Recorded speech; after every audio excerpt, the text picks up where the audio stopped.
Welcome back everyone to my channel where we talk and learn about architecture, doing renders, sketches, sketchbooks and much more. So let's get right into the video. In my previous video I said I started a job which I will share more about in a different video. Obviously at work I don't sketch that much and don't really do the same process at uni. So for a while, maybe a few years, I won't be doing this anymore. Of course this makes me sad, but work is also amazing. We actually work on real projects, so it's kind of fun. So without any further ado, let's start. In this sketchbook I will go over how I went from sketches like this to final visuals like this. The project was a Maggie Center, which is like a cancer patient center, not really like a hospital with beds and stuff like that. It's more like a cancer community center, you know.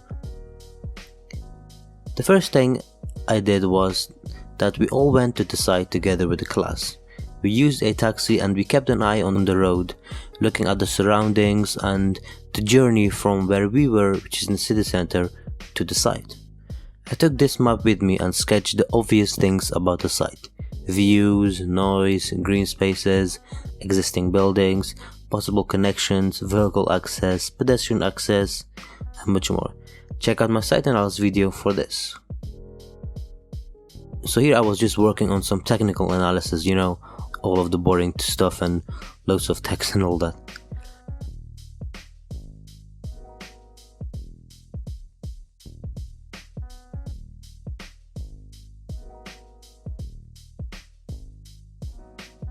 After that I started on my precedent studies.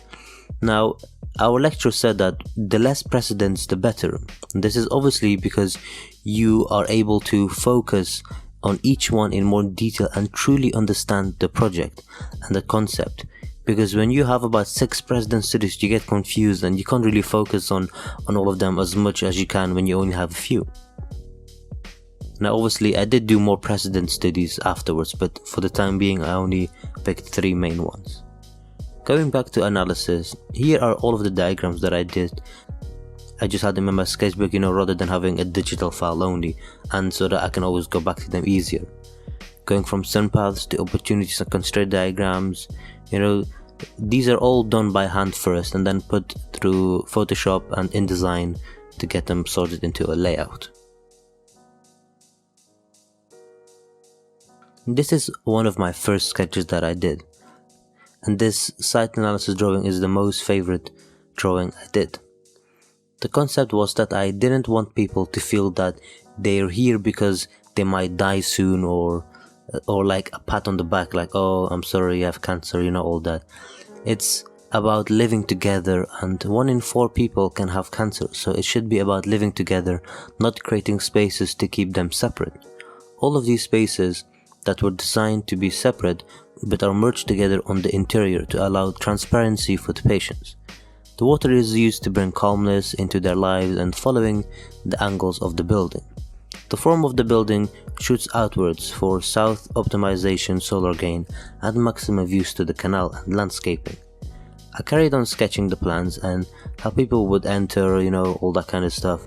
The line in the middle is like a spine that holds all of the spaces together. I still wasn't sure on what that should be, so I just kept sketching and using different colors so it has some depth and it's more clear. Sketching interior spaces on exterior spaces is important as you want to know how it looks in real life, not just on plan. Looking at elevations, sections, and you know, all of the basics forms of the buildings. I then did the presentation of the analysis and it went very well, just some graphical errors, you know, here and there. We also presented our stage 1 presentation. It had my favorite sketch with my precedents, some interior exteriors, you know, nothing too crazy. This also went very well.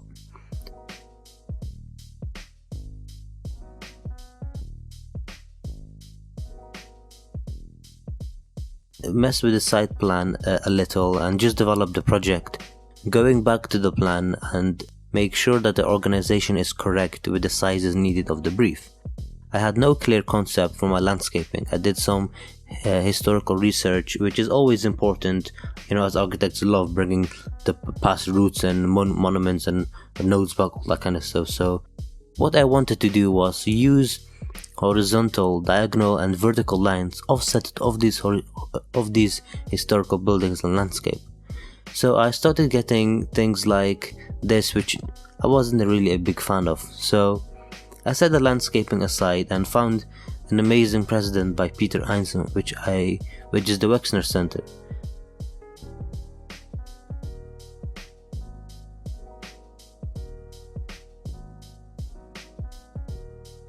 I did a similar thing to his concept and fitted my building's plan to it. I did a dozen or so plans options, managed to get something quite good, I think.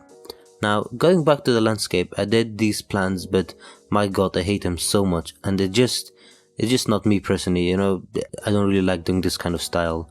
So this exercise, it took me 2 days worth of work, which was completely useless, but I managed to get my plans from it, so, it's all good. I really love these plans. I think they're so neat and angular, just the way I want them, and how it goes with the concept, and that the courtyard works and everything just so much more developed. I did some sketches and sections to understand the building better. I did a more dynamic site plan with a lot of text explaining everything. I also did a interview with some existing Mikey Center, which is really important and the lecturers really liked it. These are just some more sketches about the buildings, looking at the water reflection and some construction methods, all of the other little details.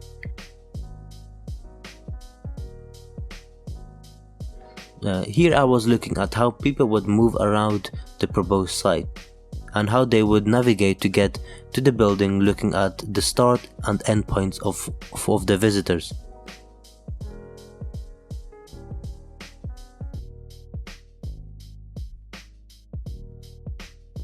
Now, doing models is very important and has to be photographed and put into the sketchbook. I always make foam models as they are very quick to cut and easy to glue. If you would like to see how to make concept models, like this video. I then started to look at the elevations and how the windows would work, etc. I also did some precedents too, just to get some inspiration for these windows.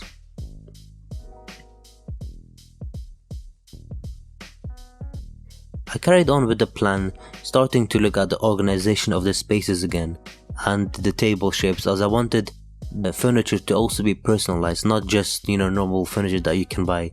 Everything had to be special. I then did some small sketches of those spaces, just to get a better idea.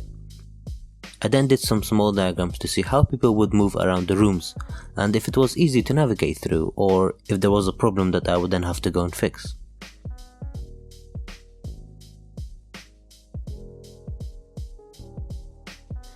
I then started to put all of this in my presentation board and presented this as my stage 2 presentation, which also went very well.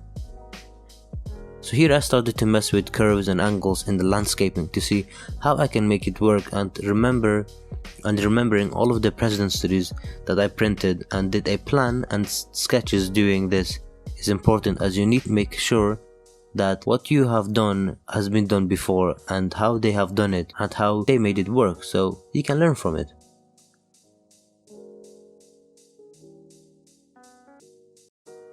Now, this was one of my favorite exercises. I tried to add this dynamic curved sofa in the middle of the angled courtyard, which follows the people's wayfinding, which is similar to one of Zaha Hadid's sofas. So I used a lot of tracing paper to draw all of the possible paths people would walk, and I looked at the Zaha Hadid sofas and started to come up with some shapes and then managed to work it out.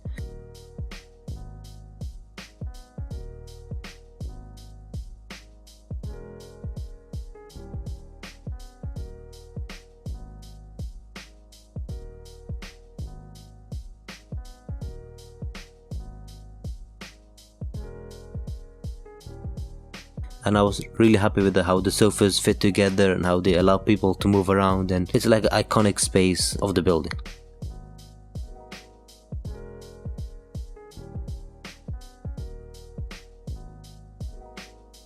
to not just have the whole landscape in green, which would look, kind of boring in my opinion. I will have different flowers to allow people to do some gardening and enjoy a walk around the site.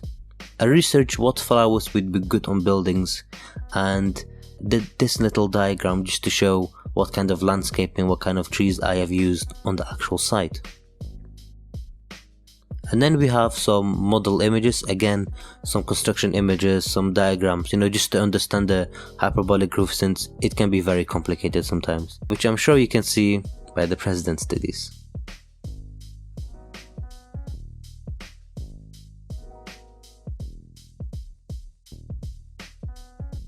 And that is the end of the video. Thank you so much for watching, everyone, and thank you all for subscribing to my channel. I'm just over 4K, which I'm so grateful for. I hope you guys enjoyed this video. Don't forget to like, share, subscribe, and I'll see you next time.